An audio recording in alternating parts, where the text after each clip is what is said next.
안녕하세요. 저는 40대 초반의 지방 사는 여자입니다. 보통이라는 수식어로 가득한 제 삶에 갑자기 이런 일이 생길 줄은 몰라서 이렇게 글을 쓰게 됐어요. 인생의 반쯤은 살아오니 옳고 그름이라는 게 눈에 보이는 것만은 아니고 그 안에 숨겨진 사연들은 더 많다는 걸 알게 되더라고요. 제가 시댁 시부와 시동생과 인연을 끊게 된 것도 남들이 보면 충분히 흉볼 수 있는 거라고 생각하고 있고요. 하지만 저는 아무리 생각해도 제가 그렇게 나쁘게 했다고는 생각하지 않아요. 여기 글을 쓰는 것도 정말 제가 잘못했나 싶은 마음이 들어서 다른 사람들의 의견을 들어보고 싶은 마음에 고민하다가 결정하게 된 거거든요. 저와 남편은 대학 동기로 캠퍼스 커플이었어요. 많은 커플들이 사회생활에 들어가면 헤어졌지만 저는 남편과 계속 함께했고 그 덕에 결혼까지 하게 됐죠. 결혼 후 아이를 낳고 둘이 열심히 번 돈으로 지방에 있는 아파트를 자가로 사서 들어갈 정도였으니 저희도 열심히 살아온 것은 틀림이 없었어요. 결혼 때 친정은 기댈 수도 없을 정도로 힘든 상태였고 시댁도 시모 혼자 돈을 벌어서 사느라 지원을 받을 수도 없는 상황이었어요. 시모는 워낙 꼼꼼하고 차분한 분이라 젊을 적부터 한 푼 한 푼 열심히 모아 겨우 마련한 아파트를 한 채 가지고 계셨어요. 처음에는 시모와 제가 잘 맞지 않다고 생각했거든요. 제 성격이 워낙 예민해서 특히 애 키울 때는 시모의 행동들이 하나부터 열까지 거슬렸었죠. 하지만 시모는 그런 저의 예의 없는 행동에도 참아가며 긴 시간을 기다려주고 저를 설득해 주셨어요. 그런 부분에서 제가 얼마나 많은 위안과 감사를 느꼈는지 결국 애를 키우면서 저와 시모 사이는 엄청 돈독해졌어요. 함께 전쟁을 치르는 전우 같은 느낌으로요. 친정엄마보다 시모를 더 잘 챙길 정도였죠. 시모가 이 정도니 고부 갈등은 없겠다 싶으시죠? 그런데 그렇지만도 않더라고요. 나머지 시부와 시동생이 참으로 골칫덩어리들이었어요. 시부는 쓸데없이 가부장적인 분이시라 저와 시모를 여자라는 이유로 무시하고 막 부려먹기 일쑤였어요. 돈 한 푼 벌어다 주지도 않고 시모가 벌어온 돈으로 생활하는 주제에 말이죠. 게다가 시동생은 생긴 것만 번지르르 하지 실속 없고 허풍도 심하고 겉멋이 많이 들어 누가 봐도 겉만 그럴싸한 남자였죠. 아니 그냥 이 정도라면 차라리 밉지는 않을 텐데 시동생은 매번 시모가 벌어오는 돈 족족 손이나 벌리는 참으로 쓸모없는 사람이었어요. 이 상황을 아는 저와 남편은 어찌 보면 필연적으로 시모를 고생시키는 두 사람에 대해 안 좋은 감정을 지닐 수밖에 없었죠. 솔직히 시모가 없었다면 시댁에 들릴 필요도 없었을 거예요. 제가 시부와 시동생에게 철저하게 실망하게 된 건 남편과 결혼한 지 8년이 넘어갈 때쯤이었어요. 그 해에는 남편과는 나이 차이가 많이 나는 시동생이 결혼을 이야기를 꺼냈죠. 시동생은 당시 번듯한 직업이 없었고 근무한 횟수가 꽤 되는데도 돈 한 푼 없이 결혼을 하게 된 상황이었어요. 솔직히 결혼이라는 걸 해보신 분들은 다들 아시겠지만 하나부터 열까지 다 돈이잖아요. 저는 친정이 그리 잘 살지 못해서 그렇게 할 엄두도 못 냈지만 남편은 워낙 태생이 단단한 사람이거든요. 그런 사람 있잖아요. 주머니에 돈 들어가면 잘 안 나오는 사람. 그렇다고 구두쇠는 아니고 정말로 필요할 때는 돈을 쓰는 그런 사람이었어요. 당시 친정아버지가 아프셔서 집안이 휘청했는데 그때 도와준 게 남편이었어요. 그리고 결혼식은 간소하게 하자고 했었고 저는 너무나도 고마운 마음으로 그렇게 하기로 했었죠. 어쨌든 이런 남편과는 전혀 다른 게 시동생이었거든요. 헐렁하고 경제관념도 그닥 없는 데다가 보여주기식 소비를 무척 좋아하는 사람이었거든요. 그런 사람이 결혼을 하겠다고 하니 처음에는 저와 남편이 말렸어요. 나이가 많은 것도 아닌데 왜 빨리 결혼할 거냐고요. 그런데 상대방 여자 쪽이 이미 임신을 한 상태라 마냥 기다리라고 할 수도 없는 노릇이었어요. 결국 시동생의 결혼 비용은 결국 시모의 통장에서 모두 다 나가게 되었어요. 전세 비용 보태달라는 게 5천만 원에 결혼식에 필요한 대부분의 돈을 시모에게서 마련했어요. 거기에다 더 열받는 건 시동생 와이프 될 사람이었어요. 서로 주고받기 없기로 하자고 이미 이야기가 끝났는데도 비싼 명품백과 다이아 반지, 귀걸이 세트를 가지고 싶다고 시모에게 직접적으로 말했다고 하더라고요. 결국 그 돈까지 마련하느라 시모는 여기저기 일을 많이 다녔어요. 방판에 식당 일에 시간 날 때는 배달 일까지 진짜 온갖 일을 다 하셨거든요. 자식이 웬수라고 결국 참다 못한 저는 총대를 메고 시동생을 불렀죠. 도련님, 결혼하는 건 어쩔 수 없는데요. 좀 약소하게 치를 생각은 없어요? 저러다 어머님 힘들어서 쓰러지면 어쩌려고 그래요. 형수가 뭔데 우리 집 일에 나서요. 우리 엄마고 엄마가 자식 결혼할 때 돈 대주는 건 당연한 거 아니에요? 그 정도도 못 해주면 그게 부모냐고요. 자식 결혼할 때 왜 돈 대주는 게 당연해요? 형은 결혼할 때 어머님한테 돈 한 푼 빌린 적 없거든요. 그리고 도련님 눈에는 제가 남처럼 보여요? 당연하죠. 형이랑 결혼했다고 제 누나가 되는 건 아니잖아요. 솔직히 가족처럼 굴면서 이렇게 선 넘는 것도 진짜 불쾌하거든요. 나 참 자기가 뭐라도 되는 것 마냥 나서기는 왜 나서? 형수가 나한테 돈 줄 거 아니면 신경 쓰지 마세요. 이야기를 듣는데 뒷골이 팽팽하게 당기더라고요. 살다 이런 싸가지 없는 놈은 처음 봤거든요. 형이랑 결혼했으면 가족이지 가족이 아니라고 말하는 저 말본새부터가 아주 싹수 노란 놈이란 것만은 확신했죠. 저의 이런 참견에도 결국 시모는 과로와 스트레스로 병원 신세를 지게 됐어요. 시모는 예전에 위암을 앓은 적이 있었는데 이번에는 혈액암이 온 것 같다고 하더라고요. 청청병력 같은 소리에 남편과 저는 침울하기만 했어요. 애를 친정에 맡기고 시모의 간병을 하느라 저는 바쁘기만 했고 남편은 그런 저에게 매일 미안하다고만 했어요. 내가 어머님한테 진 마음의 빚이 있어서 이렇게 하는 것뿐이니까 그런 생각하지 말라고 했지만요. 그런데 이 와중에 시동생은 결혼 준비하느라 아주 정신이 없었어요. 아파서 일어나지도 못하는 시모에게 매번 문병 와서는 돈 이야기만 하는 시동생을 보며 한 대 쥐어받고 싶다는 생각을 할 때 시부에게서 전화가 왔어요. 넌 시어머니가 없으면 네가 와서 시아버지 밥상 차려줄 생각을 해야지. 어디서 뭘 하고 있는 거야? 배고프니까 당장 들어와서 밥 차려라. 소리를 들어보니 술 한 잔 걸쳤더라고요. 저는 시부에 대한 마음이 별로 좋질 않았어요. 시모가 예전부터 일도 하지 않고 집에서 밥만 축내는 시부를 견디기 힘들어했다는 걸 알고 있었거든요. 제 눈에는 시부도 시모가 병에 걸린 원인균처럼 보였죠. 저는 시모 간병 때문에 바쁘고 갈 생각도 없으니 시부 집 근처에 있는 도시락 가게에 전화해서 도시락을 시켰어요. 그것도 제 나름의 성의였다고 생각하거든요. 못 본 척 안 한 것도 용하다고 생각하는데 시부가 전화가 왔더라고요. 너 이딴 걸 지금 밥이라고 시켰어? 이런 맛없고 성의 없는 음식을 누가 먹어? 당장 와서 밥 차려. 네가 시모가 없으니까 시아버지 머리 꼭대기까지 올라오려고 지랄 떨지. 어디 한판 해볼래? 형수, 저도 집에 있는데 와서 저랑 여자친구 밥도 좀 차려주세요. 우리 밥도 못 먹고 배고프거든요. 우리 애도 오늘 뱃속에서 배 굶고 있을 텐데. 시부 옆에서 시동생까지 이딴 소리 짓거리니 저는 열이 받아서 알겠다고 전화를 끊고 김밥 3줄을 시켜줬어요. 안 시켜준 건 아니니 알아서들 배는 채우겠죠. 김밥 도착하고 전화가 또 오더군요. 전화를 받았더니 이번에는 시동생의 역정내는 소리가 들렸어요. 그런데 이번에는 저도 가만히 안 있었어요. 형수, 지금 사람이 몇 명인데 꼴랑 김밥 3줄이에요? 그리고 임신한 사람 있는 거 뻔히 알면서 이런 음식 해주면 기분이 좋아요? 상식이 없는 거야, 정신이 없는 거야? 뭐? 상식? 너 그리고 왜 나한테 반말이야, 이 미친 도련님아. 내가 분명 지금 정신이 없다고 말했지? 도련님이 저번에 나한테 저는 가족이 아니라면서.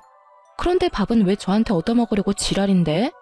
그리고 가족 중에 멀쩡하게 돈 잘 벌고 있는 남편 제외하고는 아무도 어머님 간병을 안 해서 아무 관계도 없는 내가 대신해서 간병 중이잖아.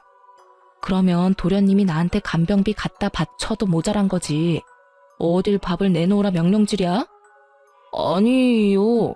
그럼 며느리가 돼서 시어머니 간병도 안 하려고 했어요. 그건 당연한 거지. 돈을 주고 말고 할 것도 없이. 아니, 뭐 엄마가 나 때문에 병 걸린 것도 아니고 왜 갑자기 화살을 나한테 돌려요? 그럼 옆에 있는 분한테 간병하라고 하시면 되잖아. 곧 며느리 될 건데.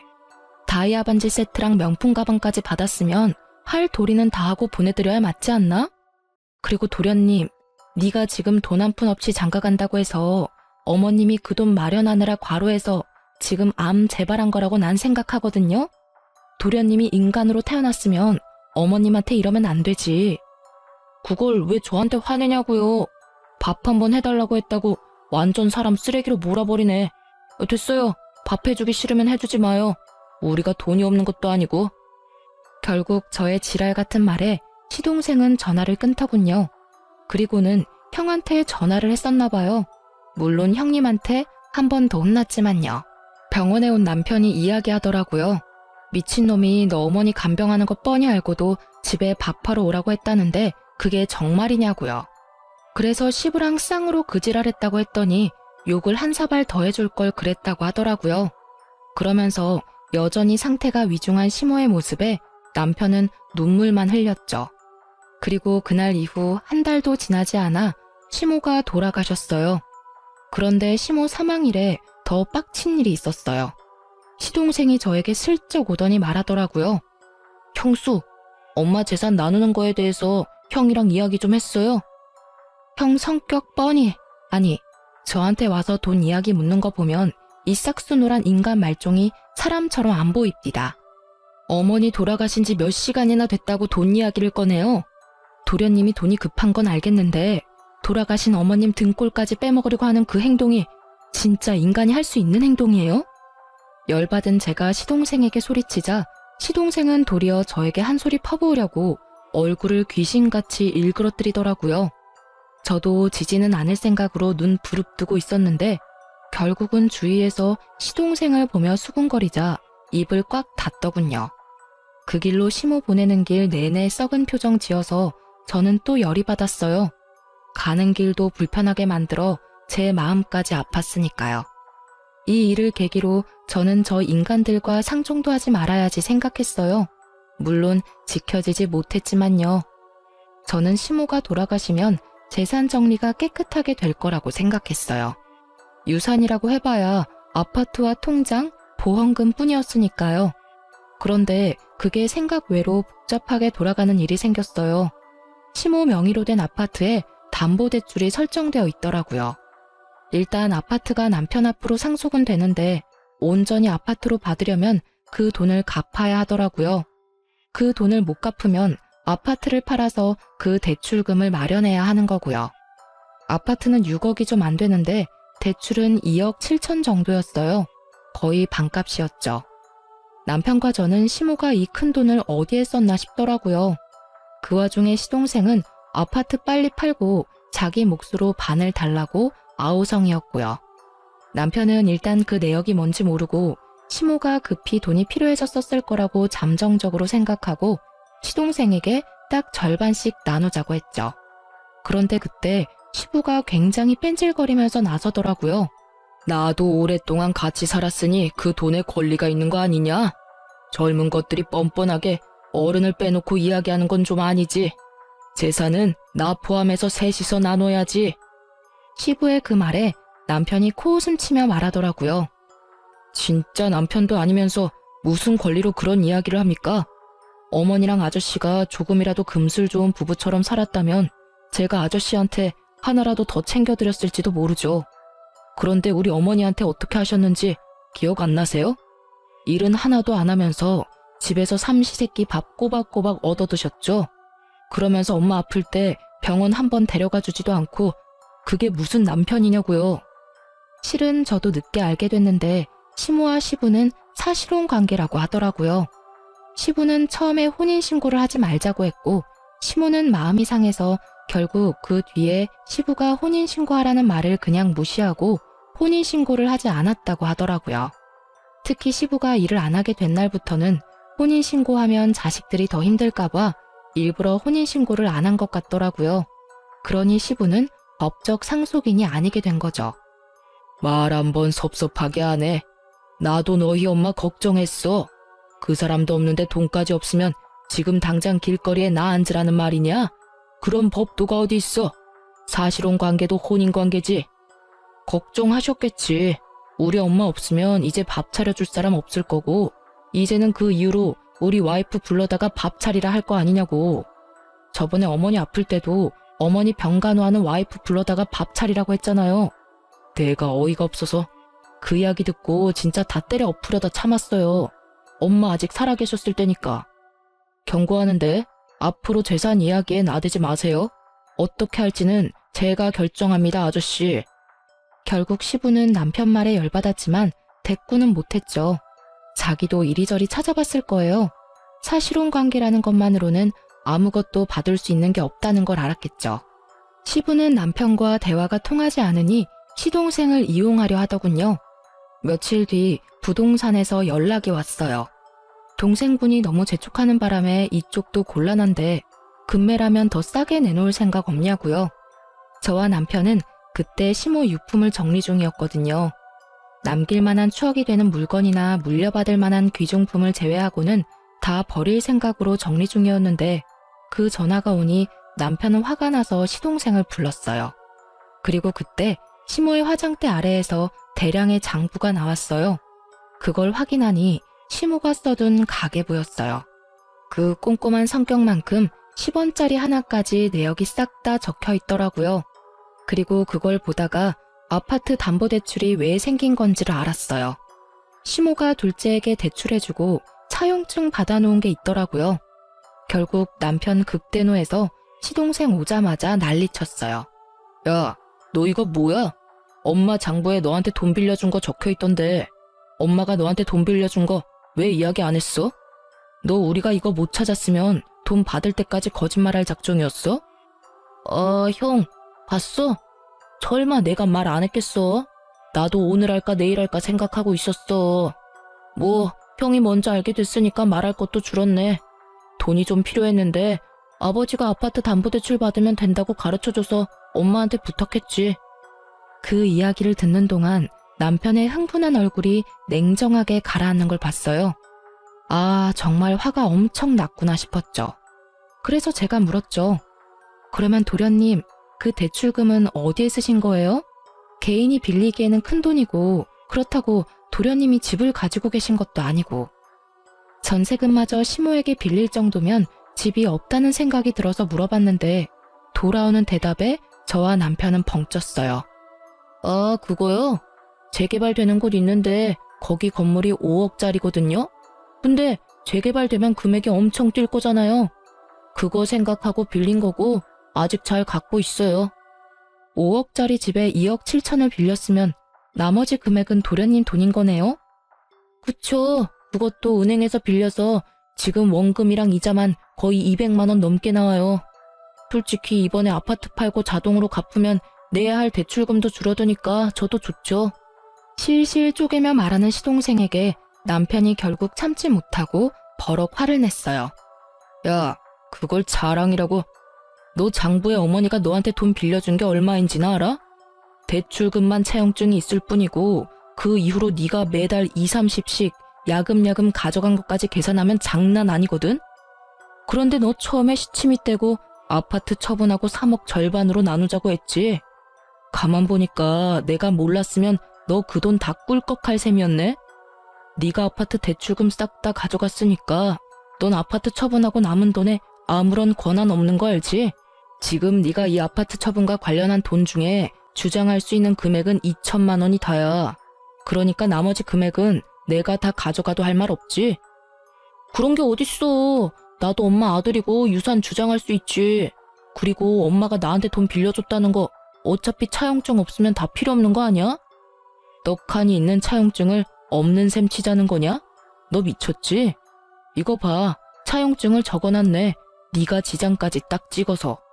확인이 왜 안 되겠냐고 이 모자란 놈아. 아이고, 저것도 아들이라고 큰 돈 빌려주고 죽기 직전까지 일하러 다닌 어머니 생각하면 너한테 돈 한 푼도 주기 싫으니까 앞으로 내 앞에서 유산 이야기 꺼내지도 마. 내가 법적으로 정확하게 반으로 나눠서 줄 거니까. 이악 물고 말하는 남편에게 시동생도 누나를 부라리더라고요.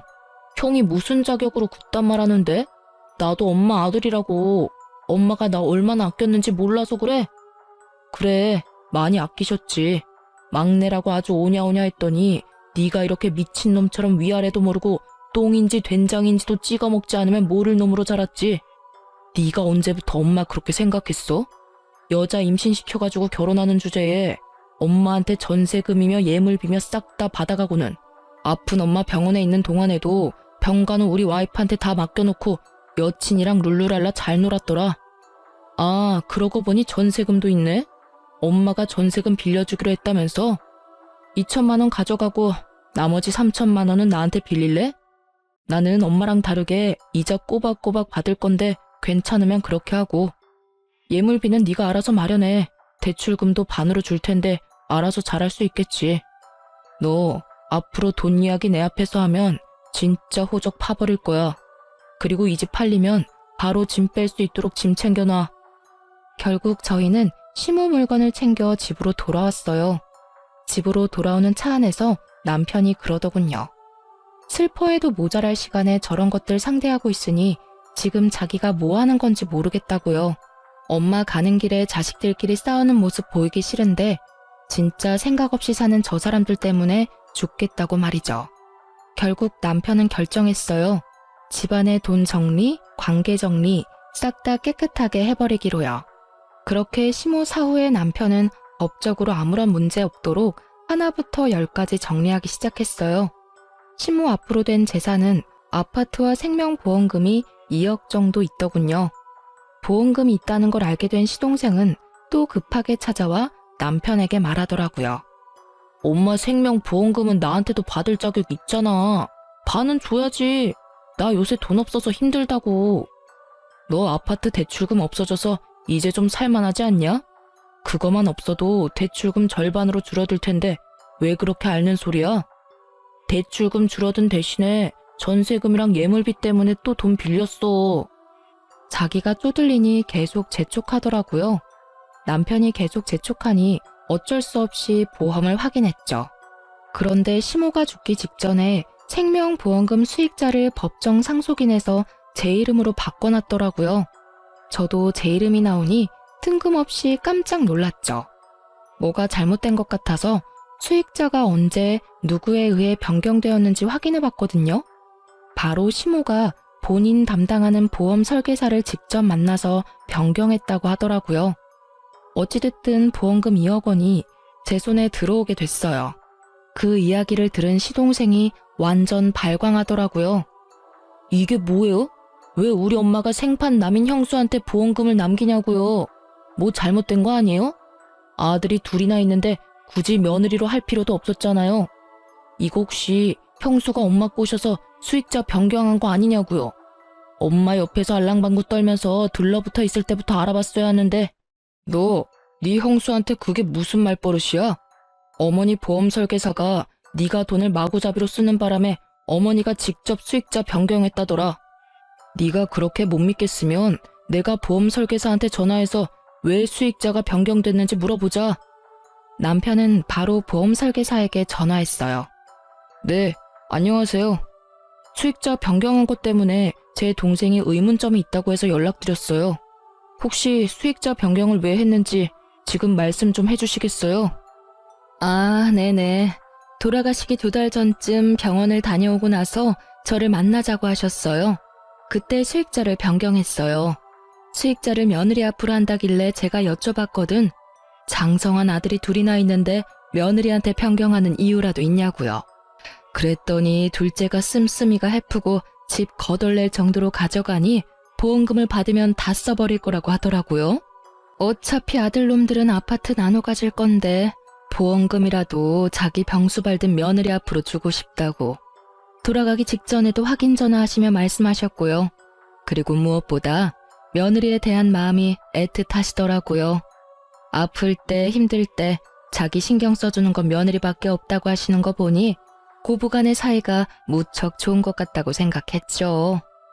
거짓말이죠?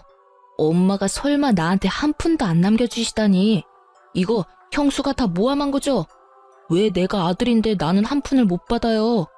이거 진짜 둘이서 짜고서 나 물 먹이려는 거 아니에요? 어쩌면 이렇게 둘이서 다 가져갈 수가 있어요. 우리가 뭘 다 가져가는데? 너 말 똑바로 해. 네가 가져가는 건 2억 9천만 원이야. 그것만 해도 크다고 생각하는데 뭐가 하나도 없냐고. 너 그 돈 묶여 있었으니까 별 생각 없지? 그게 엄마 돈이라는 생각도 없고. 네가 이러니까 보험금 수익자를 변경하신 거지. 그러니까 왜 그렇게 되냐고요. 아파트 담보대출은 이미 끝난 건이잖아요. 보험금은 다르죠. 엄마가 넣은 보험금을 왜 며느리인 형수가 가져가요? 형수가 받을 거면 제 와이프도 받아야 되는 거지. 이거 명백한 차별이고 문제 있는 사항이라고요. 나 진짜 이런 식이면 고소할 거예요. 하세요. 도련님 마음대로 한번 해보시라고요. 도련님이 어머님한테 어떻게 한 건지 가슴에 손을 얹고 생각해봐요. 어머님이 정 떨어지는 것도 당연하지 않을까 싶은데 그걸 도련님만 모르고 계시네요. 아파서 병원 들어와 있는 사람한테 결혼식 돈 모자라다고 돈 달라고 그렇게 떽떽거리며 사람 괴롭게 만들어 놓고 뭐요? 도련님 여자친구한테 보험금 주고 싶었으면 여자친구한테 엄마 병간호나 좀 해주라고 하지 그랬어요. 그랬으면 저 혼자 가져갈 일도 없었을 텐데. 아니 도련님이고 시아버님이고 어떻게 아픈 어머님을 그런 식으로 대할 수 있어요? 어머님이 식모예요? 어머님이 돈 뽑는 기계냐고요. 당신들이 그런 식으로 행동하니까 어머님이 생판 남인 며느리한테 돈 남긴 거 아니냐고요. 어깨 위에 있는 게 장식이 아니면 생각들 좀 하시라고요.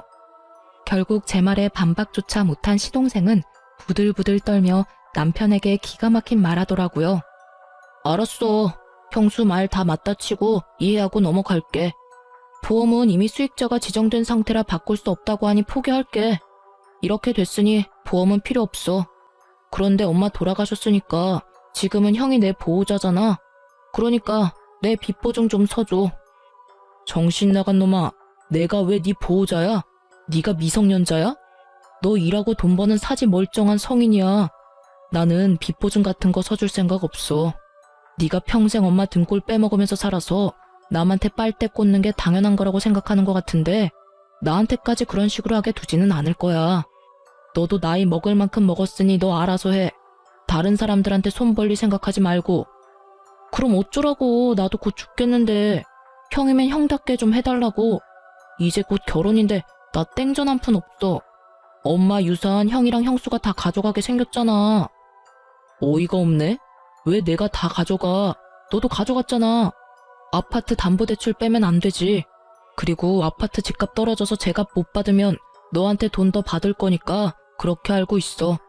그리고 우리가 그때 생각하지는 못했는데 어머니 아파트 상속받으면서 내야 하는 상속세, 증여세 같은 거는 정확히 반 나눠서 낼 거니까 그렇게 알고 있어. 네가 가져갈 돈이 있으려나 모르겠네. 세금은 다 나눠서 내야 하니까. 세금 이야기까지 꺼내니 갑자기 시동생 입이 꽉 다물어지더라고요. 거기까지는 생각도 못한 것 같더라고요. 그저 자시 앞일에만 급급해가지고 어떻게든 시모의 유산을 가지고 가려던 것 같았는데 제대로 되지 않아 짜증을 냈어요. 솔직히 이쪽도 이쪽대로 화는 났죠. 어디 형한테 빚보증을 서달라는 말을 해요? 남편 같은 사람에게 그런 말은 인연 끊자고 하는 말과 다를 바가 없거든요. 결국 시동생에게는 따로 주어질 유산이 더는 없었어요. 그렇게 남편은 집 팔리기 전에 짐이나 싸서 신혼집으로 가라고 했죠. 신혼집이 제대로 계약이 됐는지는 모르겠지만요. 그리고 이 모든 이야기를 곁에서 보고 듣던 시부는 남편 말에 고개만 끄덕이고 있더라고요. 평소 같으면 소리를 치며 아버지 행세했을 사람이 웬일로 조용한 듯 있나 싶었더니 이미 집안의 실질적인 상속권자가 남편이라는 걸 알고 나서는 눈치를 보는 것 같더라고요. 혼인신고가 되어 있지 않은 사실혼 관계라면 집안에 상속받은 자식들이 정을 봐서라도 돈을 조금이라도 해주면 다행인 거고 안 해줘도 법적으로 문제될 건 없는 상황이었거든요. 그러면 나는 이제 어디서 살아야 하냐?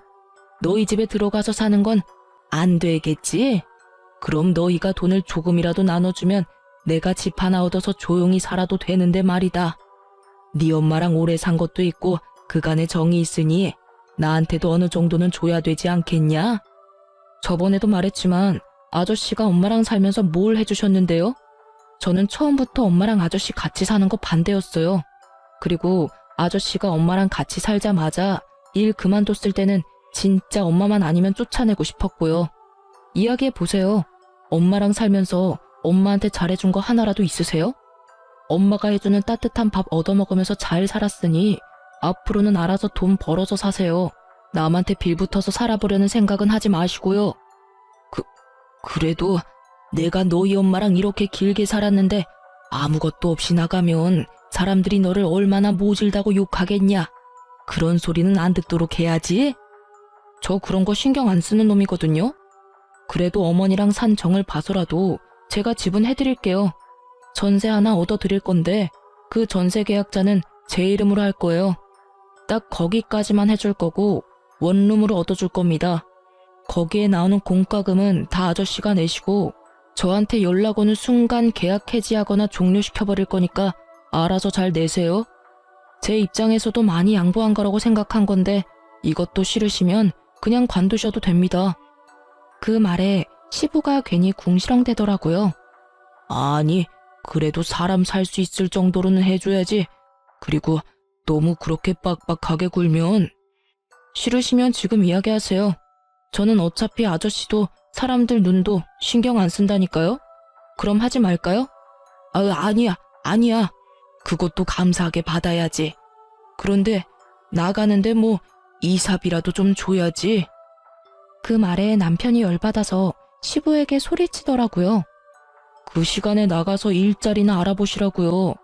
15년을 남한테 얻어먹고 사니까 이제는 아예 일도 하기 싫으세요? 아니면 이삽이 줄 테니까 집도 없던 일로 하실래요? 결국 시부는 깨갱하고는 남편에게 아무 말도 못하더라고요. 그렇게 가부장적으로 굴며 자기가 윗사람이라며 거들먹거리던 시부는 낙동강 오리알 신세가 되고 말았죠. 솔직히 이렇게 될 줄 알았어요. 처음부터 시모에게 잘해주었다면 남편은 분명히 시부를 극진히 대접해줬을 겁니다. 돈이 아무리 들어도 사이좋은 부부처럼 보이기만 했더라면, 술 먹고 매번 행패 부리고 시모를 식모처럼 부리지 않았더라면 최소한의 생계는 유지할 수 있도록 해줬겠죠. 본인 인생 지옥길에 들어선 줄도 모르고 시모 돌아가실 때까지 잘난 척 거들먹거리며 행패 부리던 시부는 결국 이렇게 인생 말년에 혼자 호래비 신세를 면치 못하게 됐어요. 게다가 그렇게 사이가 좋던 시동생도 시부를 못 본 척하는 바람에 시부는 더 괴로워하는 것 같더라고요. 자기가 뿌린 씨앗, 자기가 거둔 거죠. 결국 이때 이후로 남편은 일사천리로 상속과 관련한 일들, 시모의 사망과 관련된 일들을 모두 정리했어요. 그리고 시동생이며 시부 얼굴은 보고 싶지도 않다고 하며 이야기가 나올 때마다 치를 떨었죠. 그래도 어머니 생각이 많이 났는지 납골 땅은 자주 들르더라고요. 그렇게 조금씩 시모의 빈자리가 차츰차츰 메워질 때쯤 시동생이 매우 급한 일로 저희 집을 찾아왔더라고요. 남편이 정말 싫어하는 얼굴을 했지만 결국에는 집 안으로 들여 이야기라도 들어보자고 했어요. 형, 진짜로 좀 도와줘. 나 파산하기 일부 직전이야. 무슨 소리야? 너 아파트 처분해서 대출금 줄었잖아. 그게 아직 몇 달 지나지도 않았는데 뜬금없이 웬 파산인데? 들어봐. 내가 그때 2억 7천 주고 산 건물 기억하지? 내가 그거 진짜 정확한 정보로 산 건데 재개발 코앞에서 엎어졌어. 지금 그거 완전 허름하고 수익도 나지 않는 건물이라 사려는 사람조차 없어. 그 이야기를 듣는 남편의 미간이 찌푸려지더라고요. 이미 이야기 처음부터 남편의 심기를 건드리는 말들이 나왔거든요. 그럼 질질 끌 게 아니라 팔아야지. 헐값이라도 팔아야지. 본전 보고 판다는 생각을 하니까 대출 원금의 이자까지 아직 나가고 있는 거 아니야. 나도 그 생각했지. 팔려고 했는데 산다고 전화 온 사람들 전부 다 가격을 완전 후려쳐서 부르는 거야. 본전은 못 돼도 어느 정도 선이라는 게 있잖아. 근데 반값 이하로 부른다니까. 지금 그 건물에 들어간 대출 원금보다 싸게 부르면 내가 불이익이잖아. 그래서 팔지도 못해. 근데 너 그 건물 아파트 담보대출 자동으로 갚아지면서 대출금 반은 사라지지 않았어? 근데 왜 대출금 내느라 똥줄이 빠지는데? 내는 원금이 줄었으면 100만 원 정도가 세이브 될 건데? 그거? 사실은 그 옆에 있는 건물도 재개발된다고 해서 대출 땡겨서 샀거든. 정말 작은 건물인데 쓸만한 땅이야.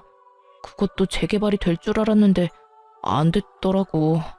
그래서 그것도 팔아야 하는데 그건 더 안 나가.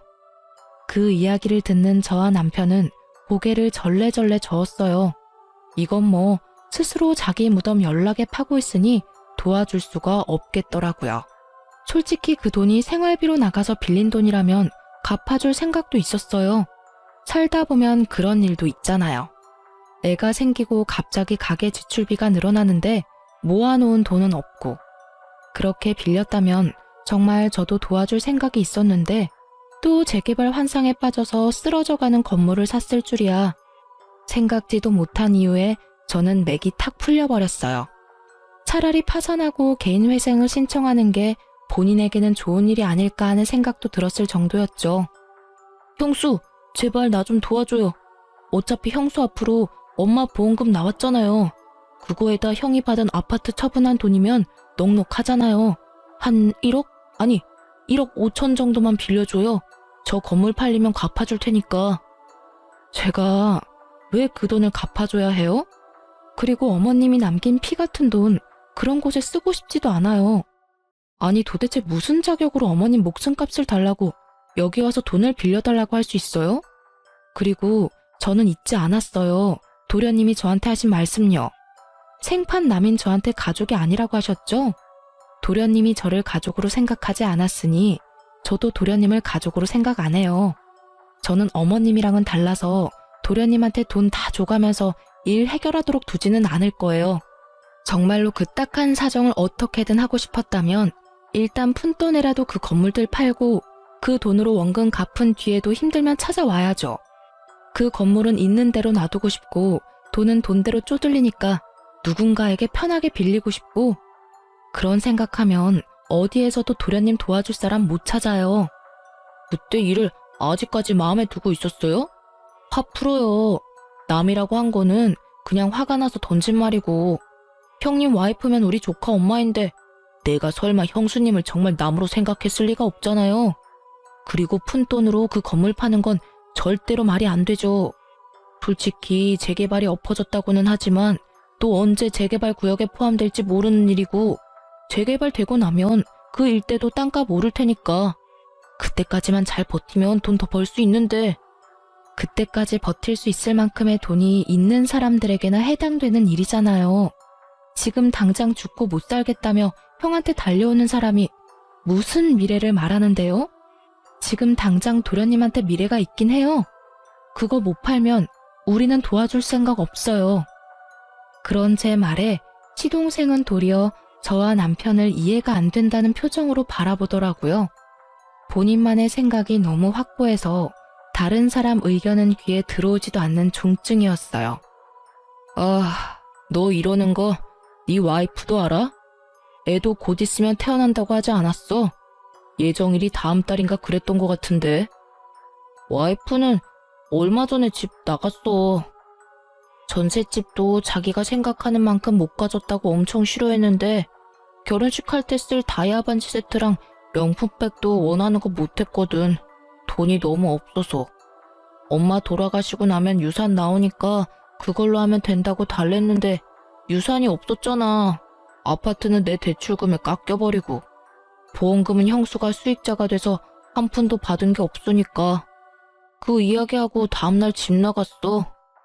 이야기를 들어보니 그 여자도 남편이 집에 돈이 좀 있다고 생각하고 시집 온 것 같더라고요. 그런데 알고 보니 완전 빈털터리에 빚만 가득하다는 걸 알고는 빚이 자기한테 넘어오기 전에 튄 걸로 보이더라고요. 솔직히 여자가 야가 빠졌다는 생각을 하기는 했는데 시동생 꼴이 저 모양이니까요. 저런 남자와 결혼하면 평생이 가시밭길 아니겠어요? 그런 여자의 선택을 야속하다 할 수도 없는 노릇이죠. 그런데 그 여자가 참으로 약삭빠르게 결혼식을 하면서 비걱거리니까 혼인신고를 안 했대요. 시동생이 무슨 사고를 쳐도 그 여자에게는 아무런 문제도 없겠죠. 참 장가 잘 갔다는 생각을 했어요. 우리는 알려주지 못하는 인생의 쓴맛을 그 여자가 알게 해주었으니 말이죠. 큰 인생 경험을 한 시동생이었지만 결국 그런 큰일에도 크게 변함은 없었습니다. 그리고 시동생의 이야기를 들은 저희는 시동생을 도와주지 않았어요. 우리가 도와주지 않더라도 그 건물들을 처분하면 살 길이 나오니까요. 그런데 결국에는 시동생이 그 돈을 다 못 갚아서 전부 경매로 넘어갔고 결국 파산 신청에 들어갔다고 하더라고요. 나중에 알고 보니 전세금의 카드빚까지 상당했다고 하더라고요. 그 카드빚은 거의 대부분이 그 여자에게 쓴 것들이었고요. 그런 시동생이 집까지 잃고 간 곳이 어디인지 아세요? 바로 남편 명의로 남편이 계약해준 시부의 전셋집이었답니다. 집주인이 연락 왔었거든요. 계약했을 때는 한 사람이었는데 왜 두 사람이 사냐고 말이죠. 남편은 그분 아들이니 크게 걱정 안 해도 되고 문제가 생기면 연락만 달라고 했죠. 남편이 신경 쓰여 하길래 제가 근처 한번 가서 확인해 봤거든요. 두 사람이 어떻게 지내는지. 시부는 시모 살았을 적에는 빳빳하게 다린 셔츠와 바지를 입고 동네에 돌아다니며 사장 소리 들으면서 떵떵거리며 지냈거든요. 그런데 지금은 다림질은커녕 빨래도 제때 못해서 호레비 냄새나는 몰골로 동네 돌아다니며 여기저기 돈 되는 일 받아서 하고 있더라고요. 그렇게 사이좋던 시동생은 그 집에 들어가서는 시부부터 쫓아내려고 안달이 났다고 주변에서 전하더라고요. 시부 인생도 참으로 딱했어요. 시모와 남편에게 강압적으로 굴더니 결국에는 끈떨어진 뒤움박 신세가 됐잖아요. 이래서 있을 때 잘하라는 말이 생긴 것 같아요. 저와 남편, 시모에게 조금이라도 잘해줬으면 저와 남편이 두 사람을 그렇게 보내지는 않았을 거예요. 그리고 시모도 수익자를 며느리인 저로 변경할 일도 없었겠죠. 결국은 자신들의 행동에 대한 대가를 고스란히 치르게 된 걸 보니 인과응보라는 말이 저절로 생각났어요.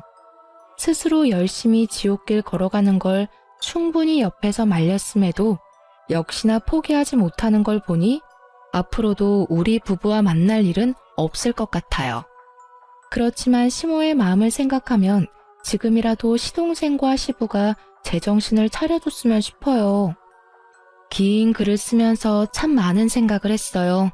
특히 돌아가신 시모 생각이 가장 많이 났죠.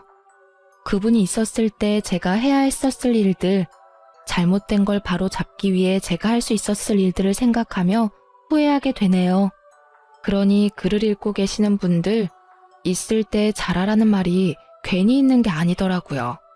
마음을 다하고 절대 나중에 후회하지 마세요. 시동생과 시부를 보면 그게 딱 와닿아요.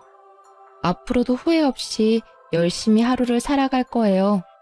긴 글 읽어주셔서 너무나 감사합니다. 모든 이들의 앞날에 축복이 깃들기를 바라며 이 글을 마치겠습니다.